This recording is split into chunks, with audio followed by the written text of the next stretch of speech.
The U.S. Air Force shoots down that Chinese spy balloon over the coast of South Carolina. We're going to be talking about what was that balloon? What was it really doing here?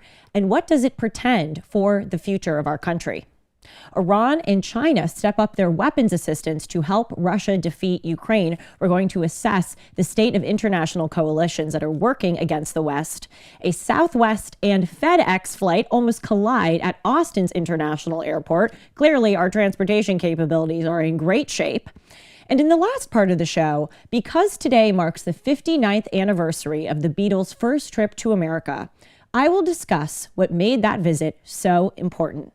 I'm Julie Hartman, world famous, very popular talk show host, and this is Timeless.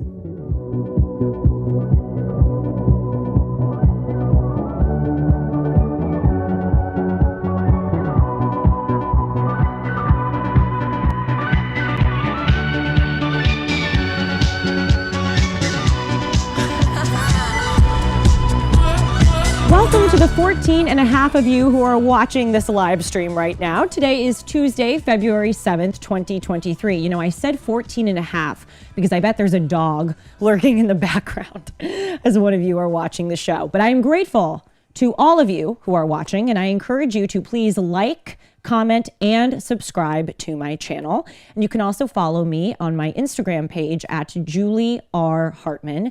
That R is not for Republican. Someone actually direct messaged me asking if that was the case. It's for my middle name, which is Ruth. Thanks a lot for that, Mom and Dad. I post on Instagram these 60-second news reels. This has kind of been a new thing that I've been trying out. For those of you who maybe don't have time to listen to a full episode and just want your news really fast, those reels are for you. And by the way, I try not to overlap very much because there are some news events that can be distilled into 60 seconds, and there are some, like the ones today, that require more time in detail. We're going to get into the news in just one moment, as Ben Shapiro would say, but first I want to tell you a story. So last night I could not sleep. What you have to know about me is that for most of my life, I have suffered from great insomnia. I'm one of those people that I'm tired all day, and then when it's time to go to bed, I get this burst of energy, and I lie awake ruminating about the day, thinking about what I didn't do or should have done. So I often need to do what's called cognitive behavioral therapy to help myself relax, which means I try to redirect my thoughts to other things. Usually the Real Housewives franchise helps me a lot to do the cognitive behavioral therapy, but I also try to look at other things that I find to be funny or absurd to just, again, help my mind get off of worrying and hopefully doze off to sleep. So last night, I don't know what compelled me to search this out specifically. I haven't really done it before, but I decided to Google grant thesis winners at my alma mater, Harvard, in these like weird departments like ethnicity, migration and rights, gender studies. And I just wanted to read what the theses, I guess that's the proper plural of thesis, what the theses were about that received funding to have the students do summer research. And oh my gosh, I could not have made up how absurd and convoluted some of these theses are. I want to read them to you because they are just ridiculous. So I'm going to bleep out the names of the thesis writers here for their privacy. So blank in her project, Intimate Counter Cartographies, Asian American Artistic Resistance to Visual Technologies of Domination, will be studying the counter-hegemonic interventions of Asian American visual art against structures of white supremacy. Ooh, okay, that first sentence was a mouthful. Blank in this project explores how visual technologies have been deployed in service of power, how racial formation is mediated by optical disciplinary techniques, and how specific patterns within contemporary Asian American art engage and challenge this scopic regime. Regime? What is she talking about? Sean, do you have any idea what she's talking about? Yeah. He just said I went to Chico State. Oh, Shanzi, you're funny. You know, when I said Harvard was my alma mater, part of me was thinking, oh God, people are going to give me crap for that. Should I have just said a small university outside of Boston, starts with an H, rhymes with Harvard? Anyway, this doesn't speak very highly of Harvard, that this is someone who won a prize. Again, I'm reading to you theses that have won, thesis writers that have gotten money from Harvard to continue their thesis work over the summer. They're probably getting a couple of $1,000s. I mean, that's a lot of money. And what is this even about? You know, there's this idea in academia that the more big words you use and the more convoluted something is, then it must mean that the person writing is more intelligent. And I just totally reject that. I actually think that something like this is a guise where the person is trying to actually hide that they don't know what the hell they're talking about. And I think what it does is it's a way of sort of like scaring the thesis readers, because thesis readers are not just professors. They're also graduate school students, mainly PhD students. And I think it's a way of sort of scaring them into questioning what the thesis is really about, because they don't want to look stupid. They don't want to say, I don't understand what counter-hegemonic interventions are. So I think it's all a ruse. Okay, let me read the second one to you. And this did help me get my mind off of other things I was worrying about last night, but it also made me worried for the state of our schools and our country. So this next thesis is called Undocumented Pedagogy: Undocumented Youth Confronting the Coloniality of the Nation State in Schools and Neighborhoods. Okay. Seminal research on undocumented youth has presumed the United States K-12 school system as a buffer from the experience of illegality. I don't like these ality words. Like they don't, are they really actual words? They don't seem to make any sense. Okay, I'm going to continue. The unremitting imposition of the Euro-centered world capitalist system since America's colonization, however, has motivated the application of the deportation regime within schools and localities as a method of maintaining the white citizen, and white is capitalized, the white citizen's capital excess as education and humanity against the non-white non-citizen. What? Thus, undocumented children encounter their illegality, that again, through their restricted educational access and deportability. Okay, finally, he says, as an undocumented individual myself, I am urged to explore the pedagogical and abolitionist intervention to the authorized-unauthorized divide articulated by this one again, coloniality, that can be practically applied. I need a drink after reading this. You know, if you look at the words that are used in both of those, intervention, confrontation, those are words that I would hear so much in college. And really, if you think about them, what does it mean? Can you imagine someone at Harvard, and I'm not trying to just pick on Harvard, I just looked it up because I went there and I wanted to see what people were writing about, but all of these schools have these absurd theses that students write, where they pick these niche subjects that make no sense and they make an intervention and they confront something. And it's like, can you imagine someone writing a thesis that was a defense of something instead of a critique? Like a defense of Western civilization?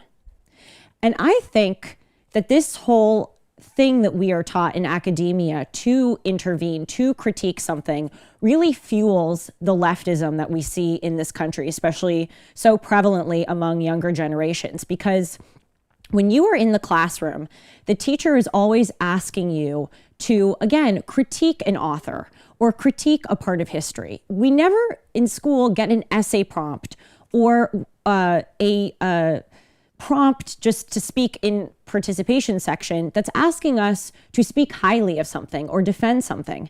And if you think about what leftism is, it's novelty and it's critique. Look at this gender craze that we're seeing, where people are coming up with all of these crazy different pronouns, or they're saying that gender is fluid. That's new, and that's critiquing something. Anyway, on to more substantial things, but just thought you might get a kick out of that. Let's talk about this balloon. It's so absurd. This is where truth is just stranger than fiction. If you could have told us 2 weeks ago that a Chinese weather balloon, supposedly, would be flying into our airspace, none of us would have believed it. So the United States first detected this spy balloon 2 Saturdays ago, on Saturday, January 28th, over islands in Alaska. So it went over these islands, then it went up into Canada, and it re-entered United States airspace over Idaho on Tuesday, January 31st. It was flying actually at twice the altitude that airplanes fly. Airplanes are usually around 30 to 40,000 feet, and this balloon hovered around 60,000 feet. And it was spotted by civilians in Montana on Wednesday, and then it was spotted as it moved along to the east side of the United States in Kansas, Missouri, North Carolina, and then eventually South Carolina. So on Saturday, a few days ago, an F-22 Raptor fighter airplane at Langley Air Force in Virginia, I should say the Langley Air Force Base in Virginia, fired a missile at this balloon, and it fell 6 miles off the coast of South Carolina into about 47 feet of water. And the Biden administration said that it waited that long to shoot down the balloon because they didn't want the debris hitting civilians. China, as I just said that this was merely a weather balloon. They didn't specify why they would need to monitor weather conditions in the United States. I doubt that China also is doing things like conducting climate surveys. And China also said that we overreacted to the situation by shooting this balloon down. But China, what they don't understand is that international law dictates that the moment it comes into our airspace, we have the right to shoot it down. And now we see anonymous intelligence officials are saying that this is not the first time that a Chinese spy balloon has come into the United States. They have said that at least 3 Chinese spy balloons flew over the United States during Trump's time in office. These anonymous officials say that it, quote, went undetected, and it was only, quote, discovered after Trump left office. Now, by the way, we should always be wary of anonymous sources. If something is true and can be easily proven, you should put your name to it. Plain and simple. Several Trump administration officials have immediately come out and said that this is ridiculous. They include John Ratcliffe, who was the director of national intelligence under Trump, Mark Esper, who was the Secretary of Defense, Rick Grenell, the director of national intelligence, and John Bolton, who is the national security advisor. And that guy in particular is no fan of Trump. He does not go out of his way to defend our former president. He actually wrote a book called The Room Where It Happened, where for the entire book, he bashed Trump. So if he is denying it, it seems denying that these balloons came into airspace under the Trump administration, then it seems pretty credible. But all of this is just so predictable. In order to take the heat off of President Biden, in response to this balloon fiasco, they have to say, they meaning the media and the Democrats, Trump did it. It happened under Trump. They're trying to shift the focus. My question is, if this is true, why are they coming out with this now? Surely, if they found damning information about Trump, they would not have waited to announce it until another Chinese spy balloon came over U.S. airspace. These people are constantly looking to expose President Trump for corruption or incompetence, whether those charges are true or not. So there is no way that they would have sat on this information if it was indeed true that there were these 3 balloons at various times throughout his administration. Also, the U.S. intelligence community does not exactly have the best track record with telling the truth, especially when it pertains to Trump. We've seen as a result of the Twitter files that the FBI colluded with Twitter to suppress the Hunter Biden laptop story just weeks before the election, as well as other stories, Twitter accounts, tweets that were supportive of Trump or critical of the Democrats. We also know that 51 intelligence officials signed a letter back in October of 2020, saying that the Hunter Biden laptop story had all of the earmarks of Russian disinformation, when in fact the FBI was given a hard drive copy of that laptop and they could see that it was totally legitimate.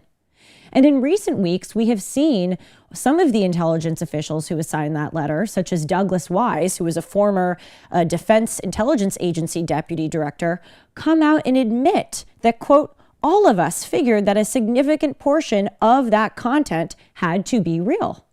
These intelligence officials are admitting that they knew that the Hunter Biden story was legitimate, but they still signed this letter in order to discredit it and help President Biden win in November. And another big way that the U.S. intelligence community has not been truthful is that they lied in 2016 that Donald Trump colluded with Russia. And they used the phony and fraudulent Steele dossier to get a FISA warrant to spy on Carter Page and other members of the Trump administration, okay? So it doesn't make logical sense that these balloons flew over during the Trump administration, and we wouldn't even trust these people who are saying that it happened anyway, because it is clear that they will go out of their way to lie to make President Trump look bad. Now let's go back to analyzing what this balloon was all about instead of talking about hypothetical past balloons that probably didn't exist. The Biden administration has said that they are confident that the balloon was sent by China to monitor our sensitive military sites. They're referring to the various Air Force bases that we have in Montana, Nebraska, and Wyoming. But again, let's think about this logically. China and the United States have spy satellites, which are these enormous, extremely technologically advanced devices that can take scarily accurate and precise photos of things on the ground. They can basically read the lettering on a golf ball. They are that precise. So the question is, what kind of visual intelligence would a balloon be able to gather that a spy satellite couldn't gather? It just doesn't make sense. A balloon is unlikely to have a functionality that a spy satellite doesn't have superior functionality to. It does seem, though, that the balloon was gathering intelligence, but it's not the kind that we think. What this balloon seems to have been doing was testing us to see how we would react.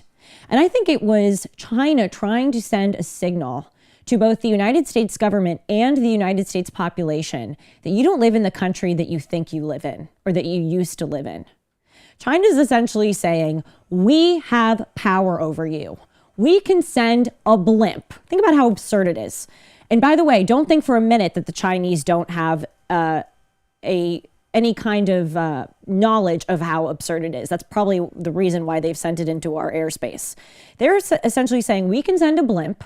We can freak all of you out. We can send your intelligence officials into a tizzy and they can scram to figure out what to do. And then China's just watching us, blaming this on President Trump. It was to lampoon us, and by the way, they've succeeded. In other international news, Iran and China have stepped up their aid to help Russia defeat Ukraine. So let's start here with Iran. Moscow and Tehran, according to this morning's Wall Street Journal, are moving forward with plans for Russia to build a factory that would make at least 6,000 Iranian-designed drones for the war effort. Now, Iran in the past year has already given hundreds of these drones to Russia. And it seems to be payback for the fact that Russia, for decades, has supplied weapons and funding to Iran, which in turn has given it to the Hezbollah, which is a Shia terrorist organization in Lebanon, and the Hezbollah has used these weapons against Israel. Now, just as an aside, I think this is very interesting and important to note. Iran is a Shia majority country. So is Iraq. And the Hezbollah is a Shia organization. But Shia Muslims are the minority of Muslims. The vast majority of Muslim countries and Muslim organizations are Sunni. For instance, Pakistan, Bangladesh, Jordan, Egypt, Saudi Arabia, Hamas in Gaza is Sunni. The Palestinian Authority in the West Bank is Sunni. But Hamas, in Gaza and the Palestinian Authority in the West Bank, despite being Sunni, also collaborate with the Hezbollah, which is Shia, because they are all united by their hatred of Israel. And we know that last week, or I think it was 2 weeks ago, Israel bombed several Iranian weapons facilities, probably primarily because those weapons are given to the Hezbollah, but also it was probably to help prevent Iran from sending more drones and weapons to Russia to be used against Ukraine. So that is what Iran is doing. Now let's move on to China. China is also stepping up its weapons transfers to Russia. Chinese state-owned defense companies are providing, among other things, navigation equipment, jet fighter parts, helicopter parts, radios, antennas for military vehicles, and other weapons to Russian state-owned companies. If we zoom out for a minute and look at the state of international relations right now, it may seem like we have a Western coalition and then a non-Western coalition. The Western coalition is comprised of the United States, Israel, the United Kingdom, Ukraine, France, Germany, and Italy. And then this non-Western coalition is comprised of the three countries that I just mentioned, Iran, China, and Russia, that seem to work together against the West. But if we zoom in, we can see that it's more fragmented and complicated than that.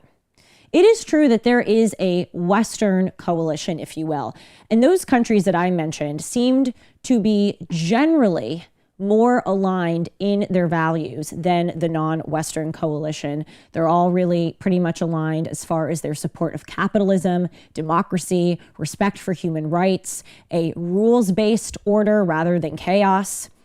And then China, Iran, and Russia, as I said, seem to be acting together to undermine the West and help them undermine specifically the Western countries that are near them. But if you look closer, this non-Western bloc, unlike the Western bloc, does not have an ideology or a worldview uniting them. In fact, their worldviews are quite different. Iran is a fundamentalist, as I just told you, Shiite Muslim country. They want their country and other countries to be ruled by Sharia law and run by ayatollahs. That is very different from China, which claims to be unified by the ideology of communism. And the CCP may enforce cultural communism, but it's much more commercially oriented. And the real thing that is driving China is a more nationalist, authoritarian, hegemonic, and expansionist ideology. China wants to be the leading superpower. And that is different from Russia. Russia is really trying to recapture its lost glory that it had under the Russian Empire and under the Soviet Union. It doesn't really have a coherent ideology. Sure, most people are Russian Orthodox, but really the country is more secular. They certainly aren't communist, and they definitely aren't Muslim. They're basically a gangster country that is run by kleptocrats that want to keep themselves in power. So what this shows is that right now we live in a multipolar world. And this is different because in the Cold War, up until 1991 when the Soviet Union dissolved, we had a bipolar world. There really was more of this Western bloc and then non-Western Soviet bloc. And most countries either fell into one or the other. There were some non-aligned countries like Brazil and India, but the world was much more binary into those two capitalist versus communist camps. Then, as I said, the Soviet Union collapses in 1991, and for 15 years after that, the world was unipolar. We, the United States, were really the only world superpower. We didn't have a competitor.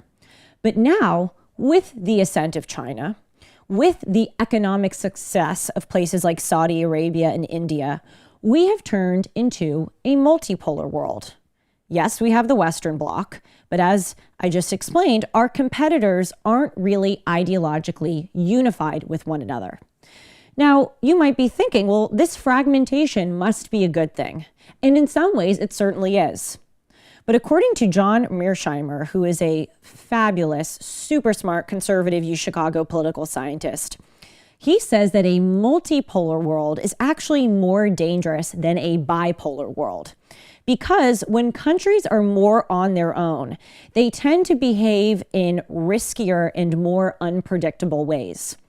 For instance, we are actually probably more likely to see Russia use nuclear weapons now than we were under when Russia was the Soviet Union, because Russia is weaker now and they don't have that much to lose compared to the Soviet Union.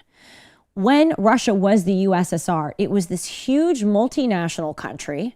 It also had a lot of satellite countries, 15 in total. Those were called Soviet satellite countries or Soviet satellite republics. And they also had these third world sort of puppet governments that they were supporting, certainly in Cuba, in North Korea. And so they actually were probably more hesitant back then to use nuclear weapons because they had a lot more to lose. Russia doesn't have any of that anymore. They're trying to regain it by invading Ukraine, but they don't have as much reach and certainly territorial control of other countries as they did. So they seem to be more likely now to behave in an impulsive way because they figure, why not? Again, we have nothing to lose. And finally, in another encouraging news story, but this time pertaining to domestic news, on Saturday morning, there was a near collision between a Southwest airplane and a FedEx airplane at Austin's Bergstrom International Airport. So what happened was at around 6:40 a.m. Central Time, air traffic control cleared a FedEx 757 to land. But shortly thereafter, air traffic control also cleared a Southwest flight, flight number 708, to take off from the same runway. So the FedEx pilot was descending and he reached an altitude of about 75 feet. That is really close to the ground. That is about the height of a 9-story building when he spotted the Southwest flight that was about to take off and smartly pulled back and went back up into the air. And by the way, even him avoiding that Southwest flight on the ground and going back into the air is itself dangerous because there are other planes circling that airspace. This is not the first time that there has been a near collision at an American airport. It's not the first time recently. On January 11th, 2023, just less than a month ago, there was a near collision at JFK International Airport in New York, where a Delta flight was taking off and an American Airlines flight moved right in front of the plane, and they came within about 1,000 feet of each other. We also know that in the early weeks of the year, there was an FAA system shutdown where the NTAM, which is the Notice to Airmen technology, failed because of a corrupt file. The systems that we rely on every day are very complicated. They are far more delicately calibrated and balanced than we realize. And historically, they have worked well because we've lived in a society that put a premium on at least competence, but also excellence in someone's ability to do their job. The reason why we have seen so many of these incidents in the past few weeks is because this is what happens when we have a Secretary of Transportation who is more concerned with optics than doing his job right. Pete Buttigieg, for instance, renamed that NTAM system that I just mentioned from Notice to Air Men to Notice to Air Mission because he thought that it was unkind to women or to non-binary people to have the word men in the name. Okay, he seems to care more about that than the system itself failing. He also cares a great deal about social media branding and just branding in general. Do you know that he puts a bike on the hatchback of his Cadillac Escalade that he drives to work, and then he stops a few blocks away from his office and takes the bike off of the car so that he can be filmed riding his bike to work? It's absurd. We have thrown out the window this idea that you have to be competent and excellent at your job. Look at Kamala Harris. Look at Karine Jean-Pierre. Look at President Biden himself. Or that judge with the clip that I played for you last week, who Biden is nominating to be a federal judge, and she could not name what Article 2 or Article 5 of the Constitution were. These people don't give a frosted flake if they can do their job. As long as they check the appropriate boxes, they don't care. And finally, to lighten the mood a little bit away from all of this bad news, today, February 7th, marks the 59th anniversary of the Beatles coming to America for the first time. They took off at London's Heathrow International Airport and landed at JFK. Now, what's funny, I read that on their plane ride, the Beatles were actually really worried about their reception in the United States. It turned out to be a total hit. The country went crazy over them. But according to Paul McCartney, John Lennon on that plane ride was sitting and contemplating how big of a crowd they were going to get, or if their appearance on the Ed Sullivan Show would be pulled off right. And they were actually so worried that the captain of the airplane got a whiff of it. And when they were descending into JFK Airport, the pilot said over the intercom, "Don't worry, boys, you've got a big crowd." So this American trip, I want to bring to your attention because I think it really, alongside the JFK assassination that happened a few months prior, it really launched America into the 1960s. But before I tell you why that is, let me first give you a little primer on the way that the Beatles shook up the British national character in the 60s. Britain is still a class-ridden society, but it was even more so throughout the 20th century. There was the establishment, which certainly was comprised of the royal family, but also wealthy, aristocratic people. There was that kind of class, and then there was a big stratification between them and working or lower class individuals. And so these four Beatles, Paul, John, George, and Ringo, all came from the north, from the town of Liverpool specifically, which was a working class town. There were a lot of factories. And in fact, during the time that the Beatles ascended as a popular group, a lot of factories were closing down in the post-war period in Liverpool because Liverpool was heavily bombed during the Nazi aerial bombardments in World War II. So it was really amazing for these four working class individuals to gain such popularity in British national life.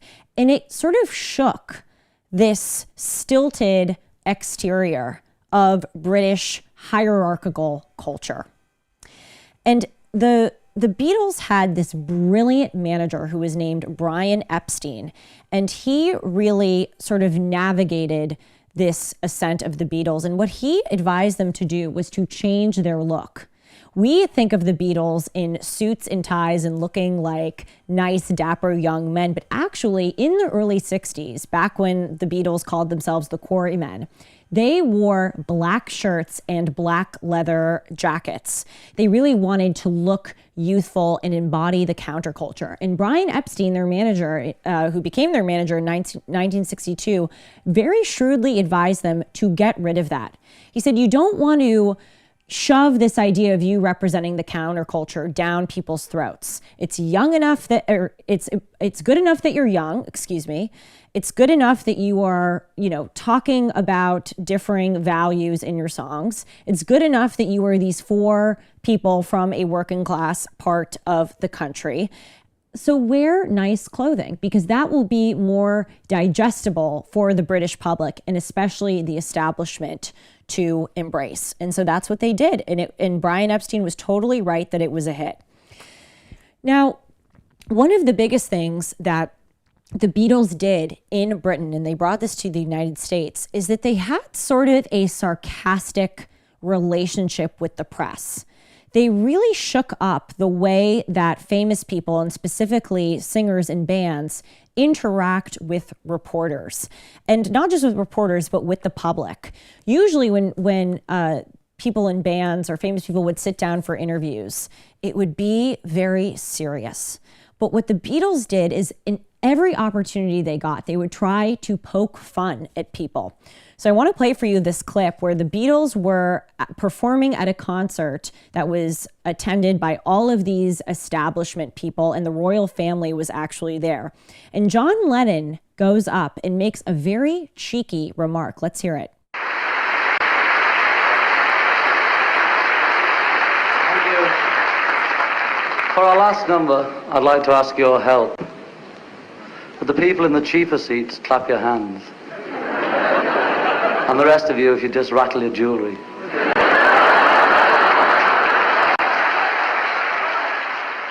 That was really, again, cheeky to do to that kind of crowd because there are no cheap seats in that kind of venue.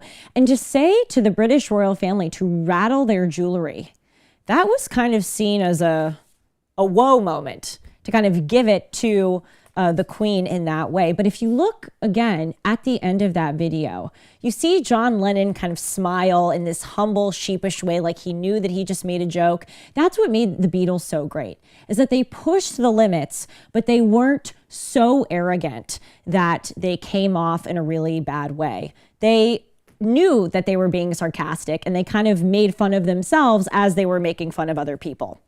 So the reason why I say that the Beatles' arrival in the United States, that visit, which launched 59 years ago today, launched America into the 1960s, it's because America didn't have so much of the class-ridden culture that Britain had, but it had more of a traditional culture.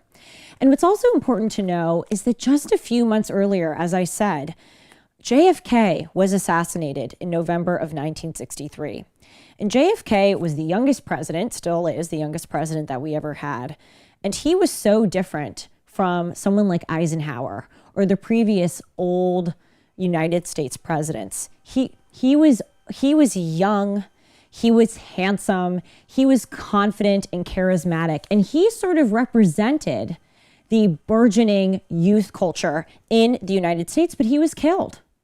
And so that sort of glimmer or glimpse of the youth movement kind of temporarily died with the assassination of JFK.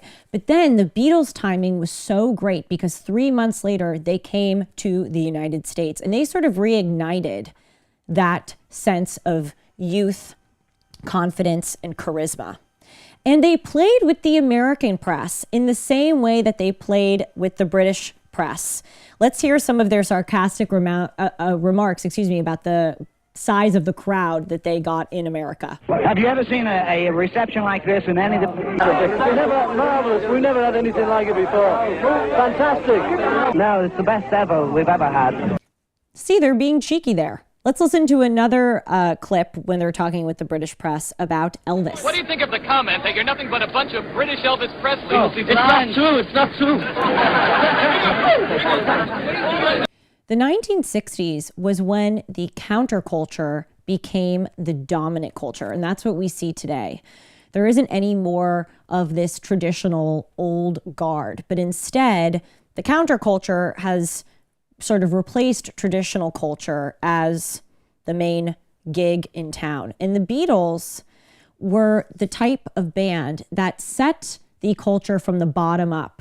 Usually culture was determined from the top down. The fashion trends, the music trends were sort of set by older members of society in the elite, and it trickled down to young people. But the Beatles did the exact opposite. And what I will say is that it may be fun and good for the Beatles or other people to be sarcastic sometimes, but when that becomes the entirety of someone's existence, well, that isn't a good thing. And unfortunately, that's a lot of what we are seeing today. And I'll end this segment by asking you a question that sort of fascinated me as I was doing research on this Beatles visit to the United States. Can we think of a band or a singer today that we in the United States could all rally around in the same way that we rallied around the Beatles when they visited the United States? Is there like one person or artist that we all agree is super exceptional and that all ages can really support and get excited about? I don't think so. Thank you so much for watching. I hope that you enjoyed it. And remember that each of our thoughts, choices, and actions shape who we are. So let's think clearly, choose wisely, and act with principle and determination. See you tomorrow.